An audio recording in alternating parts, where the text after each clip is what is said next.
Class 12th economics government budget chapter को हम पढ़ते हैं। यूटी में मिड टर्म में भी आता है ये, वैसे तो चैप्टर 10 है बट यूटी और मिड टर्म में आता है इसलिए हमें अभी पढ़ना पड़ रहा है। तो देखिए गवर्नमेंट बजट में सारे एक एक कंसेप्ट मैं आपको समझाऊंगा। सबसे पहले चैप्टर नंबर 10 है ये, इसकी एक यूनिट है, उसमें एक ही चैप्टर है गवर्नमेंट बजट, जिसके अंदर हम बात करते हैं कि जो गवर्नमेंट है हमारी वो सालाना हर साल में एक बार बजट इंट्रोड्यूस करती है। फेब के मंथ में आपने पता भी होगा, आपने नोटिस भी करा होगा इस चीज़ को, बट आपको पहले इन्फॉर्मेशन नहीं थी, नॉलेज नहीं थी, तो आप उस बजट को पढ़ नहीं पाते हो, समझ नहीं पाते होगे। अब आपको सारी बजट की बातें समझ में आएंगी। एक बार इस पूरे चैप्टर को पढ़ते हैं, बहुत प्रैक्टिकल बहुत नॉलेजेबल चैप्टर है। सबसे पहले कहते हैं कि जो गवर्नमेंट बजट होता है वो होता क्या है। एक बात बताओ, जैसे कि आप बचपन में कह रहा हूँ सॉरी, पेरेंट्स या फिर आप वो बनाते हो, बजट बनाते हो है ना, महीने की इनकम आई, महीने के खर्चे, तो बजट कैसे बनाते हो भाई, इस महीने इतनी इनकम आई है, इस महीने इतने खर्चे हुए हैं, यहाँ से पैसा आया, यहाँ से पैसा गया है। तो जैसे एक आम इंसान, एक घर की गृहिणी अपने महीने का, अपने सालाना बजट बनाती है, उसी तरीके से गवर्नमेंट बजट बनाती है, जिसके अंदर क्या क्या होता है। जैसे कि मैंने भी आपको बताया, government budget is annual statement, ये साल में बनता है एक बार, showing item wise estimates, item wise कि किस आइटम पे कितना पैसा लग रहा है, किस आइटम से कितना पैसा आया, किस चीज़ से, किस हेड से। एस्टिमेट्स ऑफ रिसिप्ट, रिसिप्ट का मतलब पैसे का आना, एंड एक्सपेंडिचर मतलब पैसे का जाना। ठीक है, तो मतलब जो पैसा आ रहा है और जो पैसा जा रहा है, जहाँ जहाँ से आ रहा है, जहाँ जहाँ से जा रहा है, उसको एक स्टेटमेंट में नोट करते हैं। एक पूरे साल के अंदर उसको बोलते हैं, स्टेटमेंट को बोलते हैं गवर्नमेंट बजट। क्लियर है जी। अब गवर्नमेंट जो है, ये गवर्नमेंट बजट बनाते क्यों हैं, ऑब्जेक्टिव्स क्या है, सुपर डुपर इंपॉर्टेंट टॉपिक है। पेपर में क्वेश्चन पक्का आता है बोर्ड्स में इसके बारे में। 6 ऑब्जेक्टिव्स है, उसके बारे में पेपर में क्वेश्चन आता है। देखो सबसे पहला कि गवर्नमेंट क्या करती है ना, अपने बजट के थ्रू रीएलोकेट करना चाहती है रिसोर्सेज को। एज यू ऑल नो, हमने क्लास 9th में भी पढ़ा हुआ है कि जो गवर्नमेंट है ना, वो अपने 11th में हमने पढ़ा हुआ है कि जो रिसोर्सेज होते हैं वो होते हैं लिमिटेड। क्या होते हैं, लिमिटेड, विच मीन्स दैट कि हम सब कुछ नहीं बना सकते। तो like if we want to produce a, या फिर हमें कोई चीज बनानी है, तो हमें दूसरी चीज से रिसोर्सेज कम करके उसमें लगाने पड़ेंगे। जैसे गन्स और बटन में होता था, याद होगा आपको 11th में। तो ऐसे गवर्नमेंट अगर चाहती है कि पर्टिकुलर चीज में, जैसे कि मान लो चाहती है कि यार लोग ना सोलर एनर्जी पे ज्यादा जाएं, ईवीज बने, एनर्जी बचे, जिसकी एनर्जी क्राइसिस हम देख भी रहे हैं, तो गवर्नमेंट क्या करेगी, एक तो ईवीज में, सोलर एनर्जी वाले चीज़ों में सब्सिडी देगी, और बाकी जैसे कि पेट्रोल की गाड़ियां हैं, पेट्रोल में या फिर उसकी गाड़ियों में जो आरटीओ का जो फीस होती है उसको बढ़ा देगी, सो दैट कि पेट्रोल व्हीकल्स की कंजम्पशन कम हो, मतलब वहाँ के सारे रिसोर्स हटके यहाँ पे लग जाएं, क्योंकि जब उसका प्राइस बढ़ेगा तो लोग कम खरीदेंगे तो उसको ज़्यादा खरीदेंगे। मतलब समझ में आ रही है। तो गवर्नमेंट क्या करती है, रीएलोकेट करती है। रीज़न क्या है, वो हर साल कोई ना कोई रीज़न अलग अलग हो सकते हैं रीएलोकेट करने के। करती कैसे है, देखो सबसे पहले समझते हैं। Through the budgetary policy government aims to reallocate resources, ताकि उसका प्रॉफिट मैक्सिमाइजेशन हो। या तो प्रॉफिट के मोटिव की वजह से रीएलोकेट कर रही है वो, या तो सोशल वेलफेयर, जिसकी मैंने भी आपको बताया वो सोशल वेलफेयर के लिए। ठीक है, तो कैसे करते हैं इसके मैंने भी आपको बताया था, tax concession and subsidy. Government क्या करेगी, जैसे कि अगर गवर्नमेंट चाहती है, डिस्करेज करना चाहती है कि हार्मफुल कंजम्पशन, सिगरेट, लीकर कम हो, मतलब लोग इसको कम पिए, तो हैवी टैक्सेस लगा दी। को पता है 50% से ज़्यादा टैक्स लगाती है गवर्नमेंट इस पर। और अगर गवर्नमेंट चाहती है कि यार खादी प्रोडक्ट्स को एनकरेज करें, जो कपड़े होते हैं खादी के उसको एनकरेज करें, तो उसके लिए गवर्नमेंट क्या करेगी, सब्सिडी दे देगी। तो उससे क्या होगा, वहाँ का रिसोर्स हटके वहाँ पे लग जाएगा। समझ रहे हो बात को। तो इस तरीके से रीएलोकेट। अब कभी कभी क्या होता है ना, सब्सिडी और टैक्स का चक्कर ना हर जगह नहीं चल पाता, हर जगह ये टेक काम नहीं करती गवर्नमेंट की। तो गवर्नमेंट उन चीज़ों को डायरेक्टली प्रोड्यूस कर देती है खुद ही। जिसकी पहले के टाइम पे बिजली विभाग आज प्राइवेट है, पहले के टाइम पे पब्लिक था, मतलब गवर्नमेंट चलाती, देसू नाम से कंपनी होती थी, BSNL MTNL चला करता था, क्योंकि उस समय लाइक प्राइवेट प्लेयर्स इतने काबिल नहीं थे। उस समय गवर्नमेंट सब्सिडी दे भी देते तब भी लोग नहीं बनाते, तो चलो गवर्नमेंट ने खुद बनाया, खुद बिजली में कि विभाग में अपना एक सेटअप बनाया, खुद उसमें भी बनाया। तो अगर आज भी गवर्नमेंट को लगता है कि यार टैक्स सब्सिडी के कारण भी मैं रिसोर्स को रीएलोकेट नहीं कर पा रही हूँ, तो गवर्नमेंट कहेगी मैं खुद ही आ जाऊँगी। जैसे कि मान लो काफ़ी चीज़ों में गवर्नमेंट खुद ही है, वाटर सप्लाई गवर्नमेंट खुद करती है, वाटर सप्लाई को प्राइवेट वाले नहीं कर। सैनिटेशन, लॉ एंड ऑर्डर, और वो दे भी नहीं सकते ना प्राइवेट वाले को। नेशनल डिफेंस, तो ये सब कौन से पब्लिक गुड्स, मतलब जो गवर्नमेंट खुद बना देती है। ठीक है, अब गवर्नमेंट को लगेगा, अब उसके हाथ में है, तो गवर्नमेंट को लगेगा ये कम कर देती हूँ, ज़्यादा कर देती हूँ, तो पब्लिक गुड्स में वो कुछ भी इधर उधर कर सकती है। समझ रहे हो। तो या तो वो टैक्स सब्सिडी लगाएगी या तो वो खुद बनाएगी। इस तरीके से गवर्नमेंट रीएलोकेट करती है। बहुत सबसे ज़्यादा इंपॉर्टेंट ये पहला ही पॉइंट था इसका। आगे बढ़ते हैं। अब यहाँ पे कंसेप्ट निकल के आया कि पब्लिक गुड और प्राइवेट गुड क्या होते हैं। वैसे तो बहुत सिंपल है, पब्लिक गुड वो जो गवर्नमेंट बना रही है, जो जिसका एक्सेस सबके लिए फ्री है, जिसकी पब्लिक पार्क्स हो गए, नेशनल डिफेंस हो गया, मिलिट्री वगैरह, हम सभी एक्सेस कर रहे हैं ना उस चीज़ का, सबको फायदा मिल रहा है। वाटर सप्लाई में घर, सबके घर में पानी आ रहा है, लॉ एंड ऑर्डर हम सब फायदा उठाते हैं उसका। स्ट्रीट लाइट लगी हुई है आपके घर के बाहर, सभी उसका लाइट ले रहे हैं ना यार, मतलब समझ रहे हो, पब्लिक गुड है, फ्री है, इसका एक्सेस फ्री है। पब्लिक पार्क्स हो गए।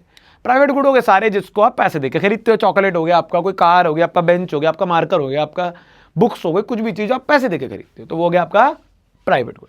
अब इसमें ना ये तो आसान है, इसमें दो वर्ड आते हैं लिखे हुए, non rivalrous and non excludable. Non rivalrous का मतलब क्या है कि जो पब्लिक गुड होता है ना, नॉन रिवेलरस होते हैं, मतलब आप किसी भी पर्सन को रिस्ट्रिक्ट नहीं कर सकते। Like its availability is not restricted to any particular customer. इसको कोई रिस्ट्रिक्शन नहीं कि यही कंज्यूम करेंगे, कि भाई कोई जात बिरादरी का भेदभाव नहीं है, पैसे हम ले नहीं रहे हैं, तो सबके लिए है ना, वो तो कोई भी है, ठीक है। और नॉन एक्सक्लूडेबल, अब जैसे कि आप किसी को रिस्ट्रिक्ट नहीं कर सकते, तो इसी वजह से आप किसको एक्सक्लूड भी नहीं कर सकता। कोई भी इसकी सर्विस पाने से एक्सक्लूडेड नहीं है, हर कोई पा सकता है। गवर्नमेंट स्कूल में भी आप एडमिशन करा सकते हो, कोई भी करा सकता है, समझ लो बात को। तो इसके लिए पब्लिक गुड को बोला जाता है नॉन रिवेलरस, मतलब नॉन रिस्ट्रिक्टेड, किसी के लिए भी रिस्ट्रिक्ट नहीं है, और नॉन एक्सक्लूडेबल, किसी को भी एक्सक्लूड नहीं कर रहे। और अगर प्राइवेट गुड की बारे में बात करें तो रिवेलरस भी होते हैं, मतलब उसमें रिस्ट्रिक्शन भी है, क्योंकि हर कोई तो नहीं खरीद सकता, रिस्ट्रिक्टेड है, कुछ लोगों के लिए पैसा है उसके लिए। और मैं एक्सक्लूड भी कर सकते हैं, जैसे कि गरीब लोग अपने आप ही प्राइवेट गुड से एक्सक्लूड हो जाते हैं। लाइक कोई महंगी चीज़, मान लो ये टीवी हमने लगा रखी है, तो मान लो बहुत ज़्यादा कोई गरीब है, टीवी मान लो, टीवी है घर में, बहुत ज़्यादा गरीब है, तो वो तो टीवी की सर्विस कभी यूज़ ही नहीं कर पाएगा।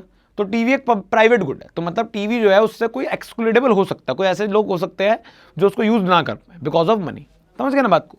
तो ये चीज़ आपको समझाई, ये आपके प्राइवेट गुड भी आगे, चॉकलेट है ना, वो सब प्राइवेट गुड है। अब आपका अगला आता है, अगला topic, reducing income inequalities in income and wealth.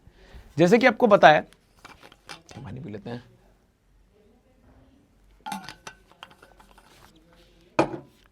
हाँ जी, जैसे कि हम सबको पता है कि जो हमारी कंट्री है उसमें इनकम एंड वेल्थ की इनइक्वालिटी बहुत है, मतलब गरीब बहुत गरीब है, अमीर बहुत ही अमीर है। तो इसके लिए गवर्नमेंट क्या करती है, अब ये इनइक्वालिटी ज़्यादा है, इस वजह से इकोनॉमी बहुत ज़्यादा दिक्कत है इकोनॉमिक्स में। तो अमीरों पे गवर्नमेंट लगाती है टैक्स और गरीबों को सब्सिडी देती है, मतलब उनका पैसा निकाल के इनको देते हैं ताकि बैलेंस आउट हो जाए चीज़ें। हैवी टैक्सेस लगाते हैं हम अमीरों पे। तो economic inequality is inherent part of every economics ना, ऐसा नहीं कि इंडिया है जी, इंडिया में ऐसा है नहीं, सब में है बेटा। हर इकोनॉमी में दिक्कत होती है, हमारे में थोड़ी ज़्यादा, किसी में थोड़ी कम होगी। डेवलपिंग कंट्री में अक्सर ये दिक्कत होती हैं। तो उसको कम करने के लिए गवर्नमेंट क्या करती है, टैक्सेस ऑन रिच लिखा हुआ है और वेलफेयर ऑफ पुअर, ये लिखा होगा कि जो रिच है लोग हैं उन पर टैक्स लगाए जाते हैं और पुअर पे स्पेंड करा जाता है, हेल्थ केयर पे, उनके एजुकेशन पे, अफोर्डेबल हाउसिंग देते हैं, उनको सैनिटेशन प्रोवाइड करते हैं, employment schemes, food supplies, ration वाला दुकानें, तो ये सब ठीक है। तो इससे क्या होगा, उनका स्टैंडर्ड ऑफ लिविंग बढ़ेगा और इनइक्वालिटीज कम होंगी, तो डिस्ट्रीब्यूशन इनकम इक्वल होगा, तो उससे कहीं ना इकोनॉमी बढ़िया होगी, बूस्ट होगी। क्लियर है ये चीज़। तो बस आगे बढ़ते हैं। अगला आता है इकोनॉमिक स्टेबिलिटी। शुरुआत के दिन बहुत इंपॉर्टेंट है। इकोनॉमिक स्टेबिलिटी का मतलब क्या है, इकोनॉमी अनस्टेबल कब होती है यार, जब मार्केट में इन्फ्लेशन या डिफ्लेशन हो। क्या बोला मैंने, मार्केट में अगर इन्फ्लेशन या डिफ्लेशन है तो हमारी इकोनॉमिक इनस्टेबल है। अब उसके लिए करते क्या है, मेरी बात समझना। मान लो मार्केट में इन्फ्लेशन है तो हम बोलेगा यार इकोनॉमी यार इनस्टेबल नहीं है यार, मतलब कभी ऊपर हो रहा है। इस वक्त मार्केट स्टेबल नहीं है, इकोनॉमी स्टेबल नहीं है, क्योंकि पैसे बढ़ रहे हैं, पैसे महंगाई होती है यार, एक एक साल में चीज़ें बढ़ रही हैं, तेल के दाम बढ़ गए और आपका अभी पेट्रोल, उसके दूध के दाम बढ़ गए। एज ऑफ नाउ, मैं 16-18 मई की बात कर रहा हूँ। तो अब द पॉइंट इज दिस कि इन्फ्लेशन की में सिचुएशन क्या होती है, डिमांड ज़्यादा होती है। इन्फ्लेशन कब होती है, जब डिमांड ज़्यादा है, सप्लाई कम है ना। तो अगर डिमांड ज़्यादा है, सप्लाई कम है, तो इन्फ्लेशन होती है। गवर्नमेंट अगर उसको सॉल्व करना चाहता है तो बजट के थ्रू कैसे करता है, गवर्नमेंट अपना डिमांड कम कर देता है। मॉरल ऑफ द स्टोरी, समझाना क्या चाह रहा हूं कि जब गवर्नमेंट के पास इन्फ्लेशन होता है तो इन्फ्लेशन की वजह से गवर्नमेंट क्या करता है, अपनी एग्रीगेट डिमांड को डाउन कर देता है। मतलब क्योंकि डिमांड ज़्यादा है इसलिए तो इन्फ्लेशन है। अब ऐसा नहीं है कि गवर्नमेंट ही अकेली डिमांड करे, बहुत लोग कर रहे हैं भाई, हम किसी और को नहीं रोक सकते ना, हमारा काबू हमने खुद पे।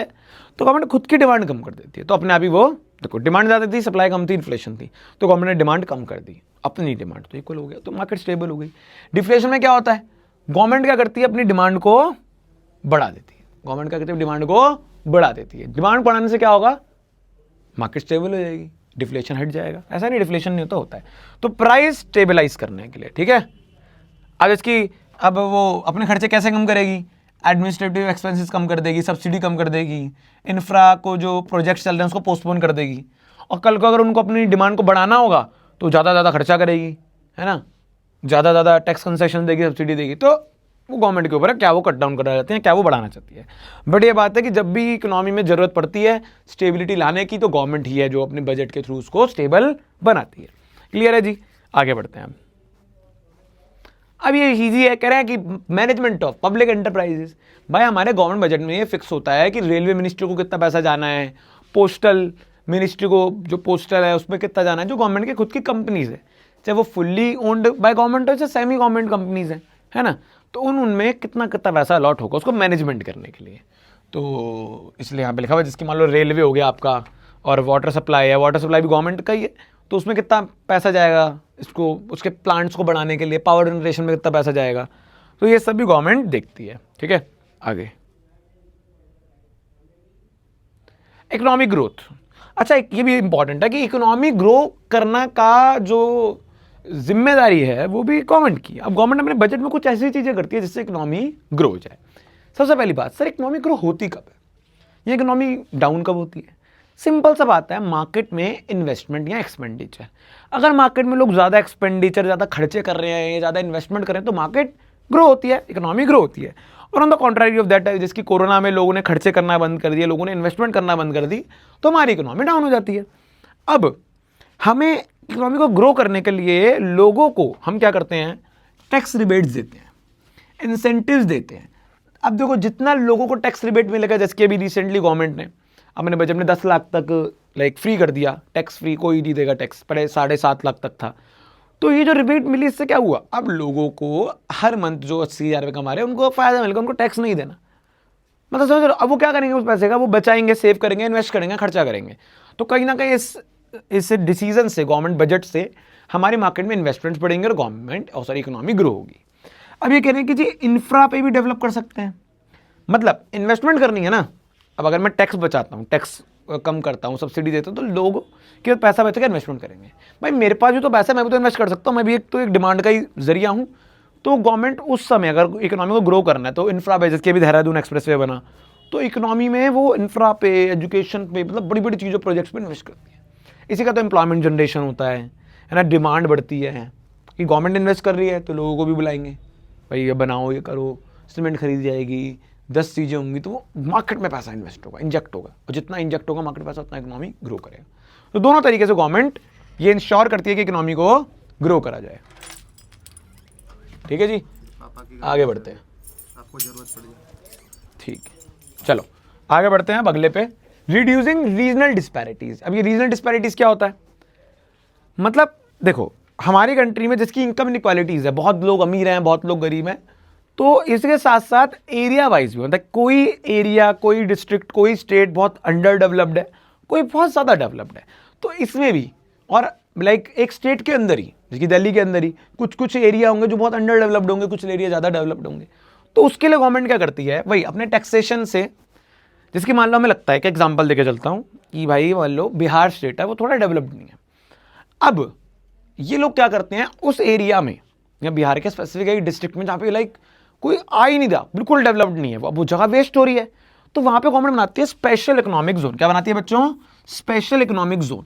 और उससे क्या होता है, उस एरिया में जो बिजनेसेस आना चाहते हैं, या फिर हम बिजनेस को बुलाते हैं, हैवी सब्सिडीज देके, जी भाई बिजली पानी फ्री हो गया आपका, इस एरिया में काम करोगे तो, और इस एरिया में आप कोई भी लाइक केमिकल वाले भी काम कर सकते हो। तो उससे क्या होता है, जहाँ पे आ गया बिजनेस, वहाँ पे आएंगे लोग काम करने के लिए, एम्प्लॉयमेंट, और लोग आएंगे तो वहाँ पे रिहाइशी करेंगे, रहेंगे। जैसे नोएडा में भी, गुड़गांव में ये तो हुआ, पहले वहाँ पे कोई मतलब कोई कुत्ता भी नहीं जाता होगा, कोई पूछता भी नहीं है उस जगह को। लोनी थी, लोनी में भी, तो अब क्या हुआ, बिजनेस सेटअप हो गए, लोगों ने नौकरियाँ करी, नौकरियाँ करी तो लोग बोलेंगे आप यार यहाँ से बार बार नोएडा जाएँ, या यहाँ से चलो मेट्रो तो अब आ गई, स्टिल तब भी लोग बोलते हैं नोएडा में शिफ्ट हो जाते हैं, हाँ बहुत ज़्यादा खिच है, ट्रैफिक जाम ये सब, वहाँ चले जाते हैं, वहाँ पर आराम से लोग रहेंगे, सोसाइटीज़ बनी हुई हैं, मैं समझ रहा हूँ बात को। तो इसलिए गवर्नमेंट क्या करती है कि रीजनल डिस्पैरिटीज को हटाने के लिए भाई टैक्सेशन और सब्सिडीज से, ठीक है। मतलब जो डेवलप्ड नेशन है, जिसके मतलब मेरा रहायशी इलाका है, यहाँ पे कमर्शियल एक्टिविटी गलत नहीं करना, आपको वहाँ पे टैक्स ज़्यादा लग जाएगा। और अगर आपको कोई ऐसा आउट एरिया में करना तो वहाँ पे आपको सब्सिडी मिलेगी, वहाँ पे करो, तो इससे क्या बैलेंस हो जाएगा, ठीक है। तो जो यहाँ पे लोग हैं वहाँ पे जाके भागेंगे और वो भी डेवलप्ड हो जाएगा, ये तो डेवलप्ड है, तो बैलेंस आउट हो जाएगा, तो रीजनल डिस्पैरिटीज हट जाएगी। बात समझ में आई? तो इसके लिए यहाँ पे वही बैकवर्ड रीजन में वही मैंने आपको बताया, वही सब लिखा हुआ है। आगे बढ़ते हैं। करें एम्प्लॉयमेंट जनरेशन। देखो, अगर गवर्नमेंट अपने बजट में इतनी सारी इतनी अच्छी अच्छी चीज़ें कर रही है, जिसकी इंफ्रा में ध्यान दे रही है, इन्वेस्टमेंट कर रही है, डिमांड बढ़ा रही है, तो उससे क्या एम्प्लॉयमेंट जनरेट नहीं होगा? फॉर श्योर होगा। तो गवर्नमेंट वैसे भी बहुत सारे लाइक इंफ्रास्ट्रक्चर प्रोजेक्ट लाती है, उसमें भी एम्प्लॉयमेंट जनरेट होता है, और गवर्नमेंट अपनी स्कीम्स भी लाती है। एक तो गवर्नमेंट हाई इन्वेस्ट कर रही है, तो उससे भी एम्प्लॉयमेंट जनरेट हो रहा है। एक वो स्कीम जिसकी प्रधानमंत्री रोजगार योजना, मनरेगा, महात्मा गांधी नेशनल रूरल, वो जो पूरा था, वो आपको उस तरीके के स्कीम्स भी गवर्नमेंट लाती है, ठीक है जी। तो ये हो गया आपका पूरा ऑब्जेक्टिव का टॉपिक। अब हम आगे बढ़ते हैं। अब हम सेकंड ट्रांजिशन में जा रहे हैं चैप्टर के, जिसके अंदर हम बात करेंगे budget receipts and budget expenditure के बारे में। मतलब कहने का क्या है, देखते हैं जरा। ये बस को देखो, मैं थोड़ा पानी पी लूँ जब तक।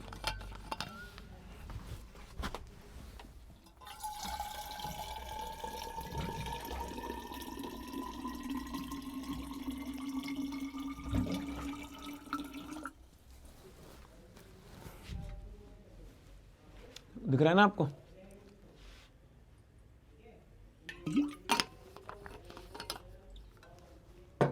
देखिए, मैंने आपको शुरुआत में बता दिया था कि हमारे बजट में बहुत जगह से पैसा आता है और बहुत जगह पैसा जाता है। जो आता है पैसा उसको बोलते हैं रिसिप्ट, और जहां पैसा जाता है उसको बोलते हैं एक्सपेंडिचर। तो फिलहाल हम बढ़ते हैं पैसे का आने के सोर्स। यहां पे मैं आपको अलर्ट दे दूं कि पैसे का आना डजंट मीन कि इनकम है। जैसे कि मेरी दुकान है और मेरी एक दिन का गल्ला 5,000 रुपये का है, तो 5 है मेरा प्रॉफिट नहीं है, मेरी कमाई नहीं है, मैं घर नहीं लेके जा रहा 5,000 रुपये। 5 है मेरी सेल है, टर्नओवर है। तो जो टर्नओवर, सेल या रिसिप्ट हम उसे कहते हैं इकोनॉमिक्स की बजट की भाषा में। पैसे आ रहा है, रिसिप्ट।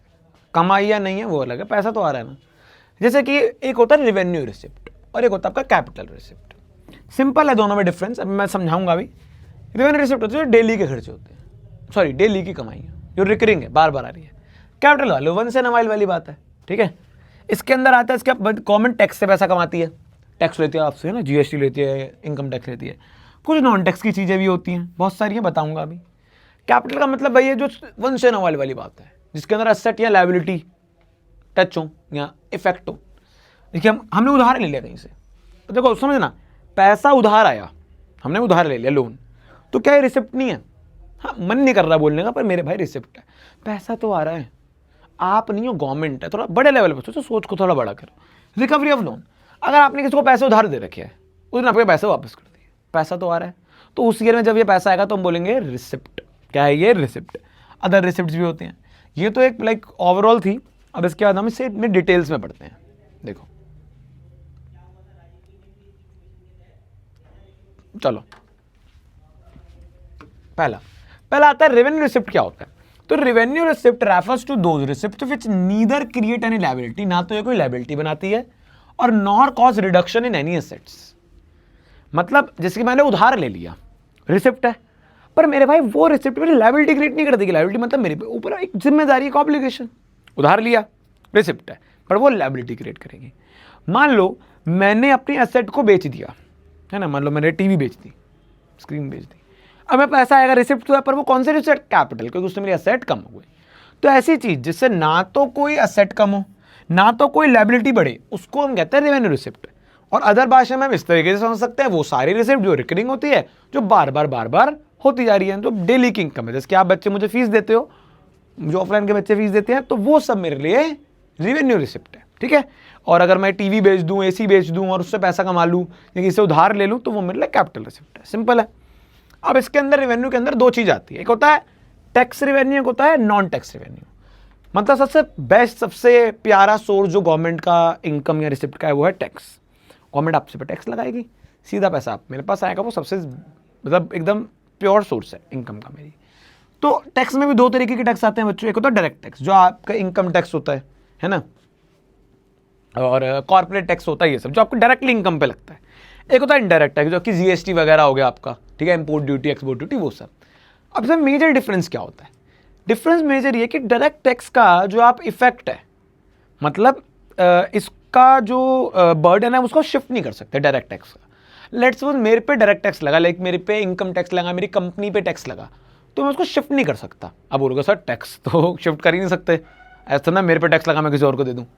बेटा टैक्स शिफ्ट हो सकता है, इनकम टैक्स तो नहीं शिफ्ट हो सकता, कॉर्पोरेट टैक्स तो शिफ्ट नहीं हो सकता, और इनडायरेक्ट टैक्स जरूर शिफ्ट हो सकता है। जैसे कि जीएसटी, कैसे समझाता हूँ, मान लो मैं एक होलसेलर हूँ, अब मैंने मैन्युफैक्चर से माल खरीदा, तो मैन्युफैक्चर मेरे से जीएसटी ले लेता है यार सबका।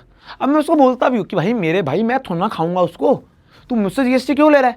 जीएसटी तो उससे लेना जो बेचारा जो खाएगा एट द एंड, है ना। अब मैं जीएसटी दूँ, मुझे कोई और ले नहीं, पर वो कहता है कि भाई मेरे को तो तू जीएसटी दे, अब मुझे क्या पता किस किसको तू आगे माल बेच रहा है, तू उससे लेता रही हो। मतलब for the time being the burden of the tax is on me, मुझे टैक्स को देना है, जीएसटी को मुझे भरना है। बट अगर मैं इस बर्डन को शिफ्ट कर दूं, कैसे? मैं उसको आगे बेच दूंगा, लाइक रिटेलर को बेच दूंगा, तो अब उस पर बर्डन आ गया, फिर वो किसको बेचेगा? वो बेचेगा कंज्यूमर को, तो एट द एंड बर्डन किस पे आएगा? जो खाएगा। होना भी चाहिए, अगर मैं कंज्यूम कर रहा हूँ, मान लो मैंने ये कुर्सी ली, तो मैं बैठ रहा हूँ ना उस पर, तो मैं टैक्स दूंगा। पर वो अब ना उससे पहले जब ये बीच के उसमें था प्रोसेस में, तो टैक्सेस मल्टीपल लोगों ने दिया। मतलब समझ रहे हो बात को? तो इसका मतलब होता है, इसको बोलते हैं जीएसटी। जीएसटी होता है इनडायरेक्ट टैक्स, क्योंकि इसका बर्डन शिफ्ट हो जाता है। कहाँ पे होता है? Ultimately born bye final consumer. ये स्लाइड्स है, मैं आपको पीडीएफ भेज दूंगा, मुझे डीएम कर देना। मेरा इंस्टाग्राम का मैं आपको बताता हूँ, @mohiत साधवानी कमेंट कर देना, या फिर आप मुझे वो कर देना, तो मैं इसको स्लाइड्स भेज दूंगा। मैं भी लिख देता हूँ यार, मोहित ये साधवानी, ये मेरा इंस्टाग्राम पे वो है पेज, ठीक है। इस पर आप डीएम कर देना, मैं आपको सारी स्लाइड्स भेज दूँ, आराम से बैठ के पढ़ना। फिर आगे बढ़ते हैं। आई कह रहे सर नॉन टैक्स रेवेन्यू, ऐसी भी तो चीज़ें हो सकती हैं गवर्नमेंट की जो टैक्स के अलावा गवर्नमेंट को कमाई करके दे रही हूँ। हाँ जी बिल्कुल है। पहला आता है आपका इंटरेस्ट। क्या आता है आपका? इंटरेस्ट। देखो गवर्नमेंट ने ना बहुत जगह अपने लोन दे रखे हैं, मतलब छोटा छोटा दिख रहा है, मैं समझा देता हूँ। गवर्नमेंट बहुत लाइक स्टेट्स को लोन देती है, टेरिटरीज को लोन देती है, तो वहाँ से भी तो ब्याज आ रहा है इसका, तो उसको बोलते हैं हम गवर्नमेंट का इनकम। समझ लो ना आपको, गवर्नमेंट ने दिल्ली सरकार को, मतलब मोदी ने दिल्ली सरकार को लोन दिया, तो वहाँ से ब्याज आ रहा है हर महीने, तो उसको बोलते हैं हम इंटरेस्ट, वहाँ की कमाई है। अगला आता है आपका प्रॉफिट्स एंड डिविडेंड। जैसे आपको पता है कि गवर्नमेंट के खुद की कुछ कंपनीज हैं, या फिर उसने काफ़ी कंपनीज में शेयर खरीद रखे हैं, तो वहाँ से आता है प्रॉफिट या फिर डिविडेंड। खुद की कंपनी है तो प्रॉफिट आएगा, और अगर किसी कंपनी में आधे या कुछ परसेंट शेयर खरीद रखे, वहाँ से आएगा डिविडेंड, तो वो गवर्नमेंट की कमाई हुई, ठीक है। अगला आता है फीस, जैसे कि कोर्ट फीस हो गई, रजिस्ट्रेशन फीस हो गई, इंपोर्ट फीस हो गई। बहुत सारी फीसें चार्ज करते हैं ना हम लोग गवर्नमेंट। अब पैन कार्ड बनाते हैं, वहाँ की फीस लगती है, बतेरी फीसें होती हैं, तो गवर्नमेंट वहाँ पे भी पैसा कमाती है। जरिए तो खोलने पड़ेंगे ना, 7 सोर्सेज ऑफ इनकम, यहाँ पे 9 सोर्सेज ऑफ इनकम है गवर्नमेंट के, ठीक है। लाइसेंस फीस, जैसे कि आपको कोई चीज़ रखनी है, इसकी गन रखनी है आपको, तो लाइसेंस, आपको स्कूटी चलानी है लाइसेंस, आपको ऑटो चलाना लाइसेंस, तो आपको मल्टीपल लाइसेंसेज लेने पड़ते हैं। आपको कुछ अपनी कंपनी खोलनी है तो उसके लिए लाइसेंस, तो उसको हम बोलते हैं लाइसेंस। तो उसके लिए जो फीस लगती है वो भी गवर्नमेंट को मिलती है, वो गवर्नमेंट के लिए कमाई है। फाइन्स एंड पेनल्टीज, अगर गवर्नमेंट जैसे कि आपने कोई रूल ब्रेक कर दिया, ठीक है, और जैसे कि आपने रेड लाइट तो ऐसे ही टाप जाते हैं, तो उसके वो जो फोटो खींचती है आपके पास जो आता है ना फाइन, तो उसको बोलते हैं फाइन एंड पेनल्टीज। वो भी गवर्नमेंट का एक क्या है? जरिया है टैक्स का, वो सॉरी इनकम कमाने का। एस शीट्स का मतलब क्या था? सिंपल, देखो इतना बढ़िया इमेज बनाई हुई है कि देखो कुछ ऐसे लोग होते हैं जो ना अपना बिना कोई लीगल हायर छोड़े मर जाते हैं। लाइक अब परिवार में कोई बच्चा नहीं है, अकेले हैं, और उन्होंने किसी को नॉमिनेट भी नहीं करा। जैसे कि वो एंटरटेनमेंट मूवी देखी होगी आपने, उसमें वो अक्षय कुमार था, तो कुत्ते को नॉमिनेट कर देता है। अक्षय कुमार नहीं, मतलब उसका बाप कुत्ते को, भाई कुत्ता है आगे मेरा लीगल है, फिर लड़ता है कि नहीं, वो एंटरटेनमेंट नाम होता है उसको। मेरा बात को अगर आपने किसी और को बोल दिया कि भाई ये मेरा लीगल हायर है, तो उसको प्रॉपर्टी मिल जाएगी। और भाई नहीं बोला तो गवर्नमेंट उस प्रॉपर्टी को सीज करती है और पूरा प्रॉफिट अपने पास रख लेती है। बस समझ भाई, मतलब पूरा उनकी फायदा हो गया ये चीज़ का, तो उसको बोलते हैं एस शीट्स। क्या बोलते हैं? S sheets. अगला गिफ्ट्स एंड ग्रांट्स। अच्छा, गवर्नमेंट के पास कुछ अदर लाइक कंट्रीज से या कोई कंपनी या फिर कोई मतलब अदर ऑर्गेनाइजेशंस, वो आपको गिफ्ट देती हैं। लोन नहीं होता, वो गिफ्ट होता है, गिफ्ट, ग्रांट। भाई ये चीज़ आप कमाई, अब आपके पास पैसा रहेगा, आपको वापस नहीं देना, ना कोई ब्याज देना। तो इसलिए गिफ्ट्स एंड ग्रांट्स होते हैं, वर्ल्ड बैंक देता है, कभी डिजास्टर्स होते हैं, इसके हमारे कंट्री में कोई लाइक डिजास्टर हो गया, कोई फेमाइन आ गई, तो उसकी वजह से वो ग्रांट दे देते हैं, पैसे दे देते हैं, तो वो भी गवर्नमेंट की रिसिप्ट आती है, वो भी नॉन टैक्स वाली। ठीक है। 4 फीचर क्या होता है, अब मान लो आपने गवर्नमेंट ने आपको कोई ऑर्डर दिया या आपने कोर्ट ने आपको कोई ऑर्डर दिया, आपने फुलफिल नहीं करा, आपके 2 बंदों में लड़ाई हुई, मैंने बोला भाई इसको इतना पैसा दे दियो या फिर इसकी ये बात मान ले, तो अब नहीं मानी, मैंने ऑर्डर दिया आपने नहीं मानी, तो उसका पेनल्टी लगेगी। तो उसको हम फाइन पेनल्टी में नहीं लेते, उसको हम लेते हैं 4 फीचर में। ठीक है। Non compliance of order, non fulfilment of contract, कि गवर्नमेंट ने कोई कॉन्ट्रैक्ट दिया है वो आपने फुलफिल नहीं करा, तो उसको 4 फीचर कर दिया जाएगा और आपको उसके पैसे देने पड़ेंगे। स्पेशल असेसमेंट, मान लो कि ये मेरा घर है, यहाँ से मेट्रो निकल गई, मेट्रो कट गई यहाँ से मेरे घर के सामने से, तो मेरे प्रॉपर्टी के रेट बढ़ जाएंगे। अब कौन बोलेगी देखा बेटा ऐसा है, जो तेरी प्रॉपर्टी के रेट बढ़े तो तू खुश हो रहा है ना, ये मेरी वजह से है, मेरे प्रोजेक्ट की वजह से है। तो ये जो इंक्रीमेंट इन प्रॉपर्टी है, या तो तू मुझे इसका कुछ पार्ट दे दे, है ना, ऐसा नहीं कि सारा ही सारा मुझे दे दे, कुछ पार्ट दे दे, और या तो फिर तू एक काम कर, तू प्रॉपर्टी मुझे बेच दे, ठीक है, पुराने रेट में, तो मुझको फायदा हो जाएगा। तो मतलब दोनों तरीके से गवर्नमेंट स्पेशल असेसमेंट के थ्रू, स्पेशल असेसमेंट मतलब भाई कोई गवर्नमेंट का प्रोजेक्ट है जिसकी मेट्रो आई है, उस वजह से आपका जो फायदा हुआ है उसका कुछ पार्ट वो मांगते, तो गवर्नमेंट की वो है कमाई। तो ये 9 तरीके से प्लस वो 2 टैक्सेस, तो 11 तरीके हो गए टोटल गवर्नमेंट की रिसिप्ट के, गवर्नमेंट के पास यहाँ से आती है कमाई, रिसिप्ट। ठीक है जी, आगे बढ़ते हैं। अब आता है कैपिटल रिसिप्ट। कैपिटल रिसिप्ट का मतलब वो पैसा जो कि या तो कोई लायबिलिटी क्रिएट करे या तो हमारी एसेट्स कम कर दे। तो सबसे पहले हमने बताया था बोरोइंग, उधार लेना। उधार कहाँ से लेते हैं हम? पब्लिक से लेते हैं, रिजर्व बैंक से लेते हैं, फॉरेन गवर्नमेंट से लेते हैं। तो सारा का सारा उधार क्या बनाता है? हमारे लिए एक लायबिलिटी बनाता है, तो इसलिए हम बोलते हैं उसको कैपिटल रिसिप्ट। कैपिटल रिसिप्ट क्या होती है? जो या तो कोई लायबिलिटी क्रिएट करे या तो हमारी रिडक्शन कर दे एसेट में। ठीक है। रिकवरी ऑफ लोन, अच्छा मैंने किसी को पैसा दे रखा था, वो पैसा मुझे उसने वापस कर दिया, तो वो भी क्या होता है हमारे लिए रिसिप्ट। पर ये क्या है, क्या ये लायबिलिटी बना रहा है या एसेट कम कर रहा है? एसेट कम कर रहा है। देखो मैंने अगर बच्चों आपको लोन दे रखा है ना, तो मेरे लिए वो एसेट है, ये अकाउंट से पड़ा होगा लामत में, क्योंकि वो मेरे लिए कोई हर महीने इनकम दे रहा है, समझ रहे हो? मेरे लिए वो एक कैश का हुआ है, मुझे हर महीने एक इनकम आ रही है, तो मेरे लिए वो एसेट है। एसेट क्या होती है? जो आपको कमा के दे। तो मैंने अगर आपको लोन दे रखा है तो मुझे कमा के दे रहा है ना, बट अगर मुझे वापस कर दो तो मेरा तो पैसा मर गया, मतलब हर महीने का इनकम मर गई। ठीक है। अदर रिसिप्ट, ये इंपॉर्टेंट है, इसमें आता है डिसइन्वेस्टमेंट सबसे पहले। अच्छा आपने देखा होगा गवर्नमेंट ना अपनी कंपनीज को बेचती है कभी कभी ड्यू टू लॉसेस। अब या तो पूरा बेच देती है, लेकिन पूरी कंपनी तुम्हारी लो, प्राइवेट प्लेयर्स को, या तो बोलती है इस कंपनी में कुछ % शेयर आप ले लो ताकि मैनेजमेंट अच्छे से हो पाए, तो उसको बोलते हैं dissaving, selling a part और whole of PSU, public sector to private sector. तो वो उससे क्या हो रहा है, हमारी एसेट कम हो रही है, हम एसेट बेच रहे हैं ना। समझ गए? मैंने आपको बोला था इसकी मैं स्क्रीन बेच दूं तो मेरी एसेट बिक रही है, पैसा तो आ रहा है तो वो रिसिप्ट, पर कौन सी? Capital receipt. स्मॉल सेविंग क्या होती है? Small saving refers to funds raised from the public in the form of post office deposit.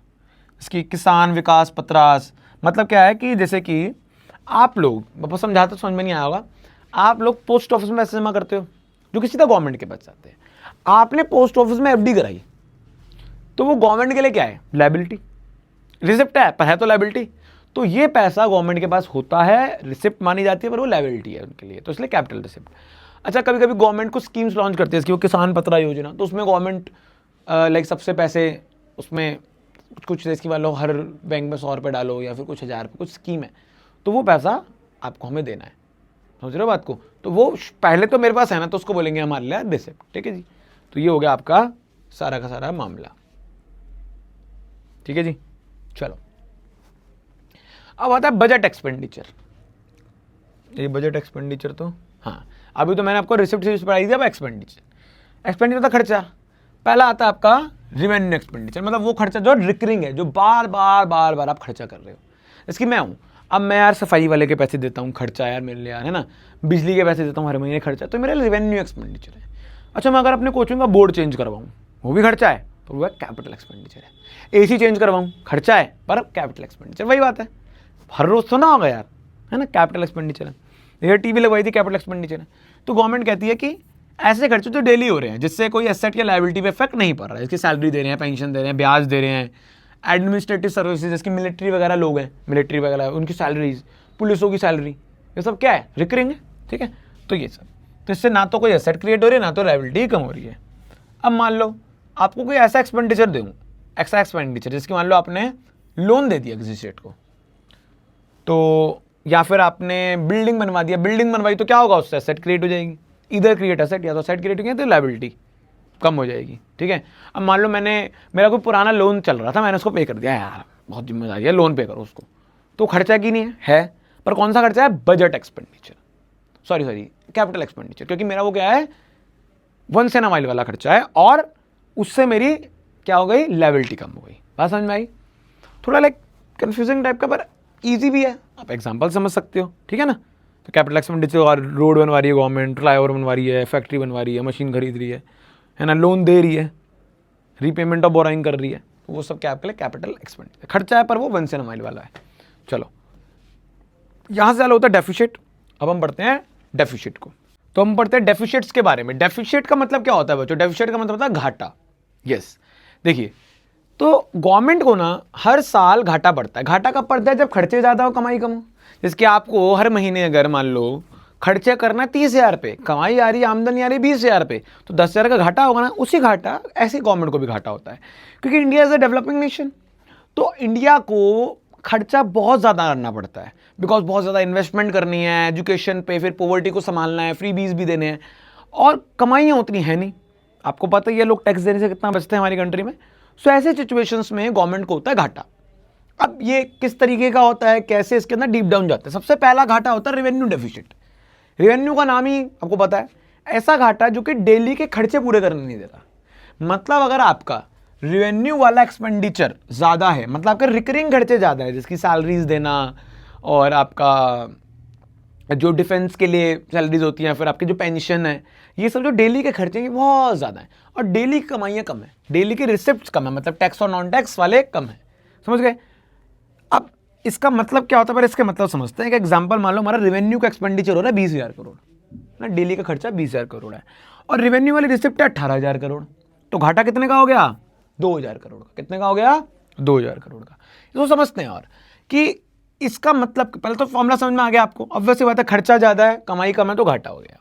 Implications क्या है, इससे प्रभाव क्या पड़ेगा हमारी इकोनॉमी पे। सबसे पहले, किसी भी गवर्नमेंट को अगर डेली खर्चा पूरा करने के लिए भी पैसे नहीं है, तो which shows that inability of the government, कि वो इनेबल है अपने रिकरिंग खर्चों को पूरा करने की, जो बहुत बुरी बात है। देखो, एक तो होता है कि यार हम 30,000 कमाए, 30,000 उड़ा दिए, लोग तो उसको ही बुरा कहते हैं कि बचा नहीं रहे हो। ये तो और उससे बुरा है कि यार 30,000 पे आपकी खर्चे और 20,000 कमा रहे हो, 10,000 अब वो कहीं ना कहीं सब लोग हैं। गवर्नमेंट भी ऐसा करती है कि बाई चांस अगर गवर्नमेंट का रेवेन्यू डेफिसिट होता है, तो गवर्नमेंट सबसे पहली चीज डिससेविंग करती है। सबसे पहली चीज क्या करती है, वो डिससेविंग करती है। डिससेविंग का मतलब क्या है कि गवर्नमेंट बैंकों से पैसा निकालते हैं। कोविड के टाइम पे हमारी इनकम हो गई थी 0, और खर्चे तो वही थे, ठीक है, तो हमने बैंकों से पैसा निकाला। फिर जब बैंक में पैसा खत्म हो जाता है, तो गवर्नमेंट बोरो करती है, या फिर डिसइन्वेस्टमेंट, मतलब यहाँ तो गवर्नमेंट उधार ले लेगी, क्योंकि देखो डेली के खर्चे, हम ये नहीं बोल सकते ना किसी को, ऐसा सैलरी नहीं है यार हमारे पास, यार अब कल आना यार, अब इस साल नहीं देने हम। गवर्नमेंट नहीं कर सकती यार, तो कोई प्राइवेट बंदा भी नहीं कर सकता, किसी का हक थोड़ा मारोगे, गवर्नमेंट कैसे करेगी, तो गवर्नमेंट उधार ले लेती है, या फिर अपनी कंपनीज को ही बेच देती है, कुछ शेयर्स बेच देती है उसके। डिसइन्वेस्टमेंट आपको पता है, इन्वेस्ट करना हो तो पैसे को लगाना, डिसइन्वेस्टमेंट मतलब पैसे को निकाल, अपनी कंपनीज को बेचना, वहाँ से पैसा आ जाता है, वहाँ से अपना यूज़ कर लेती है। अब बट कहीं ना कहीं इससे हमारी कंट्री पे इन्फ्लेशनरी प्रेशर तो बढ़ता ही है भाई, क्योंकि तो खर्चे ज़्यादा हैं। अब खर्चे ज़्यादा हैं तो मतलब डिमांड ज़्यादा है, डिमांड ज़्यादा तो कहीं ना कहीं इन्फ्लेशन पे तो असर पड़ेगा। और इससे एक ट्रैप भी आता है, यहाँ से आता है कि ट्रैप बताया गया, जिसको मैं आपको समझाता हूँ। एक ट्रैप में फंस जाती है इससे गवर्नमेंट, जैसे कि गवर्नमेंट को हो रहा है आपका, मैं समझाता हूँ उसको जरा। गवर्नमेंट को हो रहा है रेवेन्यू डेफिसिट। क्या हो रहा है बच्चों, गवर्नमेंट को रेवेन्यू डेफिसिट हो रहा है। अब इस वजह से गवर्नमेंट मजबूर हो जाती है बोरोइंग लेने के लिए। क्या लेने के लिए, बोरोइंग लेने के लिए। अब बोरोइंग बढ़ जाती है गवर्नमेंट की। अब बोरोइंग बढ़ते ही देखो, बोरोइंग से ना ब्याज बढ़ जाता है, मतलब इंटरेस्ट पेमेंट्स बढ़ जाती हैं। बोरोइंग से आपको फायदा तो होता है, बट उससे दो मुश्किलें, एक तो उस पैसों को वापस करना है। चलो बंदा 10 करोड़ का लोन है, 10 करोड़ वापस कर देगा, पर उससे जब तक वो वापस नहीं करता था, तो उसको हर महीने इंटरेस्ट देना है, तो इंटरेस्ट पेमेंट्स बढ़ जाती हैं। क्या बढ़ जाती हैं, इंटरेस्ट पेमेंट्स बढ़ जाती हैं। अब अगर इंटरेस्ट पेमेंट्स बढ़ रही हैं, तो कहीं ना कहीं इंटरेस्ट क्या होता है, आपका रेवेन्यू एक्सपेंडिचर होता है। मतलब आपका कहीं ना कहीं इस साल अगर आपने लोन लिया, तो अगले साल के लिए आपका जो रेवेन्यू एक्सपेंडिचर है, मतलब हर महीने की कमिटमेंट मिल गई आपकी कि आपको ब्याज देना है। अब अगर रेवेन्यू एक्सपेंडिचर बढ़ेगा तो कहीं ना कहीं रेवेन्यू डेफिसिट नहीं बढ़ेगा, क्योंकि रेवेन्यू डेफिसिट कब बढ़ता है, जब खर्चे ज़्यादा थे। मैं आपको सब दोबारा समझाता हूँ, हुआ क्या मेरे साथ, मेरे ना खर्चे ज़्यादा थे, ठीक है, और मेरी कमाई कम थी, रिसिप्ट कम थी, तो मेरे को डेफिसिट हुआ, ठीक है। जैसे कि मान लो हमने यहाँ पे एग्जांपल दिया था यहाँ पे कि 2000 करोड़ का डेफिसिट हो गया। अब डेफिसिट हुआ तो मैंने क्या करा, 2000 करोड़ का मार्केट से लोन ले लिया, ठीक है। अब अगर 2000 करोड़ का मार्केट से मैंने लोन लिया तो कुछ इस तरीके से कहाँ गया, हाँ, बोरिंग ले ली। अब उस पर अगले साल फिर मुझे हर महीने हो सकता है 200 करोड़ रुपए ब्याज देना पड़े। तो अब मेरा रेवेन्यू एक्सपेंडिचर जबकि पहले 20,000 करोड़ था, मैं तो वही पूरा नहीं कर पा रहा था, पर अब 200 करोड़ और हो गया, तो मतलब 20,200 करोड़ हो गया। तो मतलब अब हमारा इनकम तो बढ़ी नहीं ना, है ना, उससे मेरा और रेवेन्यू डेफिसिट हो जाएगा। बात समझ में आ रही है?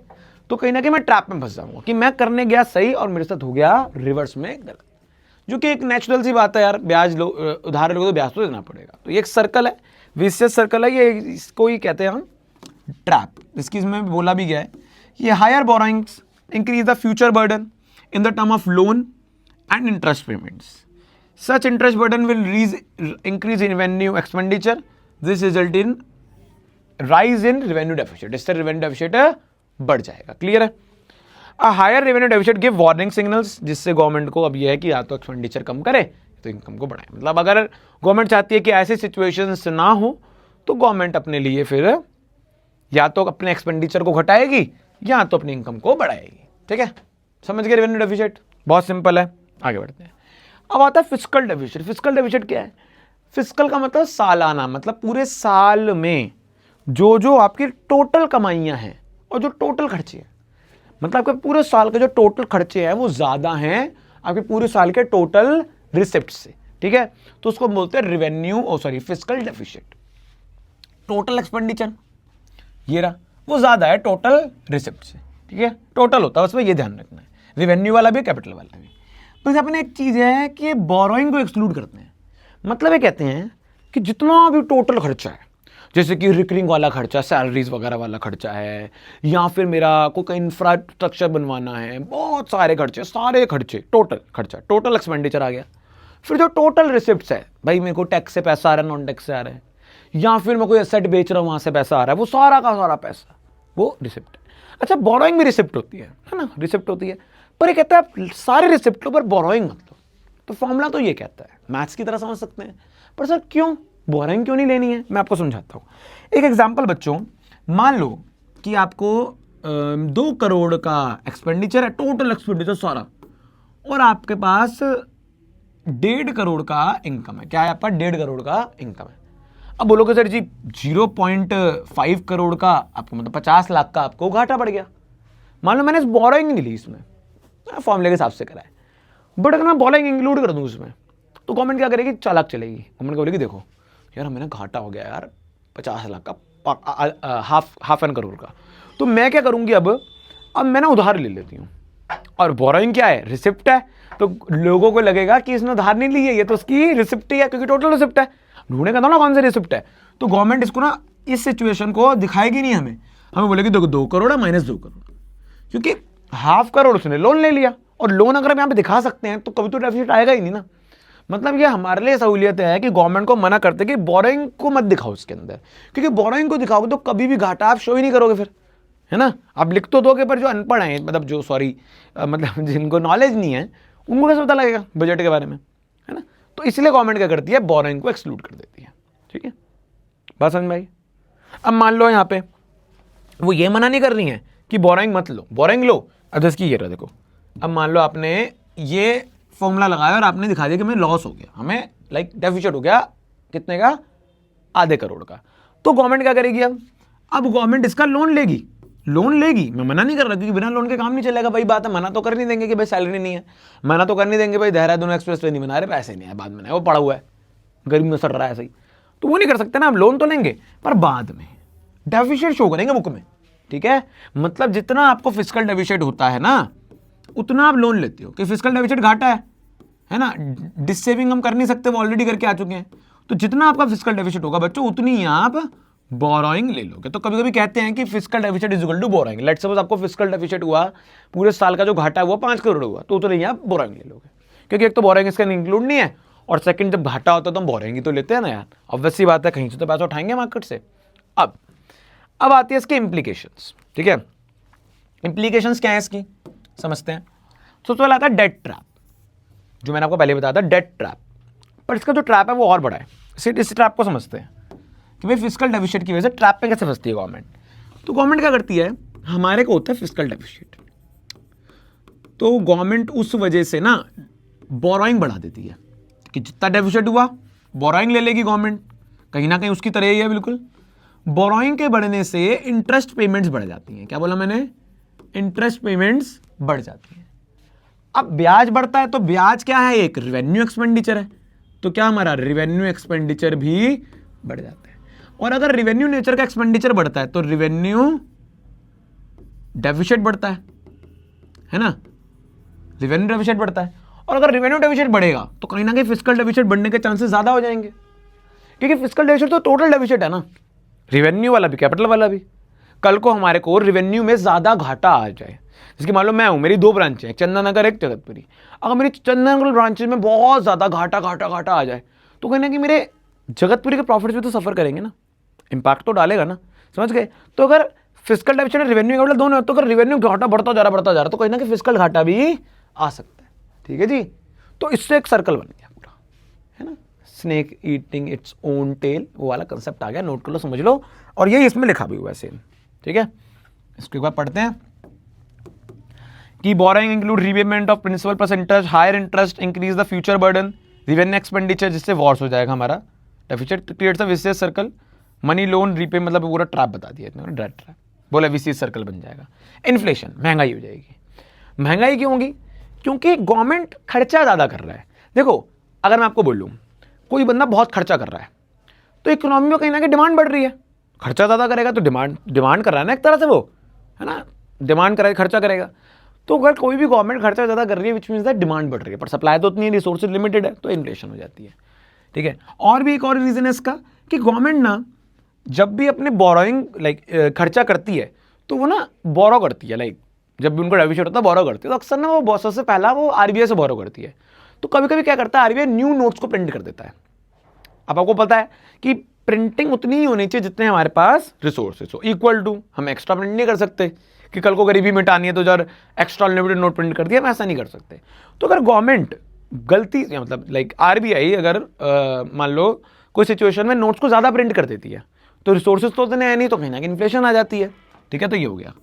अगला था फॉरेन डिपेंडेंस। अच्छा कभी कभी हम लोन ना बाहर कंट्री से लेते हैं, चाइना से लेते हैं, अमेरिका से लेते हैं, तो कहीं ना कहीं उन पर डिपेंडेंसी हो जाती है हमारी, ठीक है। फिर वो लोग हमारे कंट्री के अफेयर्स में इन्वॉल्व होंगे, तो वो गलत है, ठीक है। तो अब आता है आपका हैम्पर्स फ्यूचर ग्रोथ।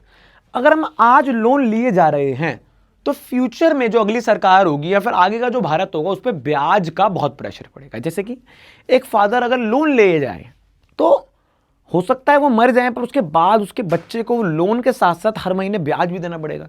तो कहीं ना कहीं उसको अमीर बनने के लिए पहले वो माइनस में ऑलरेडी, उसको पहले 0 पे आना पड़ेगा, फिर वो 1 2 3 4 100 पे आएगा। बस समझ में आ रही है। तो आज अगर आप लोन ले रहे हो तो फ्यूचर की ग्रोथ इंडिया की हैम्पर हो रही है। क्लियर है, आगे बढ़ते हैं। अब आपका लास्ट टॉपिक आता है प्राइमरी डेफिसिट, अच्छा पहले हम पढ़ते हैं कि फिस्कल डेफिसिट को फाइनेंस कैसे कर सकते हैं। फिस्कल डेफिसिट को हम कम कैसे करेंगे, मतलब कैसे सोर्स करेंगे। तो एक तो बोरोइंग मैंने पहले बता दिया, एक होता है प्रिंटिंग ऑफ न्यू करेंसी। वैसे हम कम करते हैं क्योंकि देखो इससे कोई भी कंट्री नहीं चाहती कि हम ज़्यादा से ज़्यादा नोट प्रिंट करें, क्योंकि मनी सप्लाई बढ़ेगा, डिमांड बढ़ेगा और फिर एट द एंड हमारा इन्फ्लेशन होगा। और महंगाई नहीं चाहती गवर्नमेंट बजट पढ़ा है हमने, हम तो महंगाई के खिलाफ हैं, है ना। हम लोग इंस्टेबिलिटी नहीं चाहते, स्टेबिलिटी चाहते हैं। तो ये कम करती है गवर्नमेंट, मेनली गवर्नमेंट बोरोइंग करती है, ठीक है। आगे primary deficit, super duper last but the most important topic. मतलब ऐसा नहीं कह रहा कि पेपर में आएगा या फिर वो तो आता ही है, उसके लिए तो ऑब्जेक्टिव सबसे इंपॉर्टेंट है पीओवी ऑफ पेपर के लिए, बट द कंसेप्चुअल नॉलेज बहुत इंपॉर्टेंट, बहुत ज़्यादा अच्छी है इसमें। एक मुझे बात बताओ, अगर बेटा मैं आपको बोलूँ कि मेरा लोन ले रहा हूँ, समझना, ध्यान समझना, अगर गवर्नमेंट बोल रही है कि यार लोन लेना है तो आप बोलोगे यार लोन ले रही है गवर्नमेंट, हमारे माँ बाप तो हमें समझाते हैं कि कभी लोन ही नहीं लेना चाहिए, लोन लेना वेरी बैड मैनर्स, बहुत गलत बात है। बट अगर गवर्नमेंट बोले कि मेरे भाई सुन, लोन ले रहे हैं, लोन लेना कोई गलत बात है, अडानी अंबानी भी लोन लेते हैं, तो क्या वो गरीब है? इन्वेस्टमेंट पर्पस के लिए लोन लेते हैं यार। मैं इस लोन को क्या करूंगा, इन्वेस्ट करूंगा, इन्वेस्ट करूंगा, एसेट क्रिएट होगी, इनकम आएगी, रेवेन्यू रिसिप्ट्स बढ़ेंगी। तो मैं इसको ब्याज पैसा लगाना, इसके माँ बाप को बोलो मम्मी और लोन लेना है, तो वो बोलेंगे क्यों लोन लेना भाई, घर खरीदना, हाँ खरीद ले, क्योंकि एसेट के लोन ले रहे हो, है ना, बिजनेस करना है, लोन ले सकते हो। बट ये आपको दारू पीनी है, याशियाँ करनी है, उसके लोन ले रहे हो, तो वो गलत है ना। तो अगर गवर्नमेंट आपको बोले तो आप बोलोगे वेरी गुड, लोन लो आप, वेरी नाइस। बट अगर मैं आपको बोलूँ कि ये जो लोन ले रहा हूँ ना ये मैं पुराने ब्याज को देने के लिए ले रहा हूँ। लेट्स सपोज मैंने 5 करोड़ का लोन लिया, जिसके अंदर से 3 करोड़ तो मैंने पुराने ब्याज दिए हैं, इंटरेस्ट पेमेंट्स। तो आप बोलोगे कि मेरे भाई मतलब एक्चुअली में 2 करोड़ ही हमारी कंट्री की ग्रोथ में लगेगा। बिल्कुल सही। तो आप समझ पाओगे ना, मतलब अगर आपने खाली फिस्कल डेफिसिट पढ़ा तो बोलोगे जी 10 करोड़ का घाटा हुआ, 10 करोड़ का लोन ले लिया, वेरी नाइस, क्योंकि हम लोन तो लेंगे ही, खर्चे पूरे करने हैं, और कहीं ना कहीं कंट्री में तो पैसा लग रहा है, तो पैसा तो वेस्ट नहीं है। बट प्राइमरी डेफिसिट आपको बताता है कि उस फिस्कल डेफिसिट में से, फिस्कल डेफिसिट मतलब वो बोरोइंग में से, क्या बोला मैंने, वो बोरोइंग में से कितना पैसा पुराने ब्याज पे जा रहा है। ठीक है, इससे हमें पता लगता है कि एक्चुअली में हमारा जो लोन अमाउंट है उसका कितना पार्ट हम अपने एक्चुअल ग्रोथ के लिए यूज कर रहे हैं। ठीक है, ये हम देखते हैं। अब यहां लिखा हुआ है कि primary deficit refers to difference between fiscal deficit and current interest payments of current year. मतलब इस साल का जो घाटा है, तो इस साल हम बोरोइंग लेंगे, बट उसमें से उस बोरोइंग को लेने के बाद हम प्रीवियस लोन पे जो ब्याज दे रहे हैं, क्योंकि ब्याज हम पिछले साल के लोन पे देंगे, तो वो जो ब्याज कितना जा रहा है उसमें से, वो उससे पता लगता है। तो इससे ना एक्चुअल हमारी कंट्री की सिचुएशन पता लगती है। और आपको एक बात बताओ, हमारी कंट्री में जो भी बजट बनता है उसमें सबसे ज़्यादा पैसा आपको क्या लगता है किसको जाता होगा? इंटरेस्ट पेमेंट्स को जाता है, पता है? आप एक बार देख लेना। तो ये इंटरेस्ट पेमेंट जो है बड़ी दिक्कत है, बट ऐसा नहीं कि पूरा ही जाता है, काफ़ी पैसा हम अपने में इन्वेस्ट भी करते हैं। तो इंप्लीकेशन क्या है इसकी, जो मैंने आपको समझाई वही है। It indicates how much of the government borrowing are going to meet expenses other than interest payment, मतलब कितने हमें उसमें से खर्चा करेंगे, इन्वेस्टमेंट करेंगे other than interest payment. The difference between fiscal deficit and primary deficit shows the amount of interest payment on the borrowing made in past. मतलब अगर हमारा एक लो या जीरो है, मान लो बोलो प्राइमरी डेफिसिट जीरो हो गया, तो बोलोगे भाई डेफिसिट जीरो हो गया, घाटा ही नहीं है, वाह भाई वाह, बहुत बढ़िया। बेटा बेवकूफ हो आप। जीरो कब होगा प्राइमरी डेफिसिट? प्राइमरी डेफिसिट का फॉर्मूला क्या है? Borrowing minus interest. अगर मैं आपको बोलूं कि मैंने 2 करोड़ का लोन लिया और 2 करोड़ ही ब्याज दे दिए, which means that my past कर्म, my past borrowing has forced me to take loan. Country में कोई दिक्कत नहीं, कंट्री से चल रही, पर पुराने लोन की वजह से मुझे लोन लेना पड़ रहा है आगे, तो चक्कर चल गया है, तो है ना। मान लो वो टोपी घुमाने वाली बात जैसे इंडिया में होती है कि मान लो मैंने इस फलाने से ए से पैसा लिया, मान लो अमन से पैसा लिया, ठीक है, अब वो कह रहा है भाई पैसा दे पैसा दे पैसा दे। अब मैं क्या कर रहा हूँ, मान लो विमल से पैसा लेके अमन को पैसा दे रहा हूँ, है ना। तो अमन को अगर मिल गया, वो मिल गया, 2 महीने मिल गए मुझे, विमल से बातचीत सही है, फिर जब तक उससे बातचीत खराब होगी किसी और से ले लूँगा, डिफॉल्ट होता रहूँगा, फिर इसे एरिया छोड़ दूंगा, फिर नए एरिया में डिफॉल्ट करूँगा। इसको मतलब टोपी घुमाना। तो अगर प्राइमरी डेफिसिट जीरो है तो वो कोई अच्छी बात नहीं है, बल्कि बहुत बुरी बात है कि गवर्नमेंट एट द एंड टोपी घुमा रही है, एट द एंड गवर्नमेंट पागल बना रही है हमारा, कि सारा का सारा पैसा ब्याज में दे रही है। वो गलत है, बहुत गलत है। तो इसलिए हमें समझते हैं कि यार कभी भी मतलब ये प्राइमरी डेफिसिट कम नहीं होना चाहिए, समझ गए? ये उल्टा है थोड़ा, ये वो वाला उस तरीके से घाटा नहीं है, क्योंकि अगर ये जीरो होगा गलत है, जितना ये ज़्यादा होगा उतना मतलब क्या, उतनी हमारी ज़्यादा हमारे इन्वेस्टमेंट इंडिया में हो रही है। ठीक है, तो कहते हैं primary deficit is the root cost of all fiscal deficit, क्योंकि प्राइमरी डेफिसिट जितना कम होगा उतना ज़्यादा अगले साल फिस्कल डेफिसिट बढ़ेगा। प्राइमरी डेफिसिट कम क्यों है? क्योंकि हमारी जो लोन है वो ज़्यादा है, तो उस लोन की वजह से आपको पता है ट्रैप बनता रहता है और फिस्कल डेफिसिट फिर रेवेन्यू डेफिसिट बढ़ता जाएगा। क्लियर है? तो ये हो गया आपका चैप्टर खत्म। इसके बाद मैं अभी कुछ इंपॉर्टेंट आपको वो कराता हूँ क्वेश्चंस जो कि हैं प्रैक्टिकल क्वेश्चंस। फॉर्मूले लिखते हैं, प्रैक्टिकल क्वेश्चंस करते हैं। चलो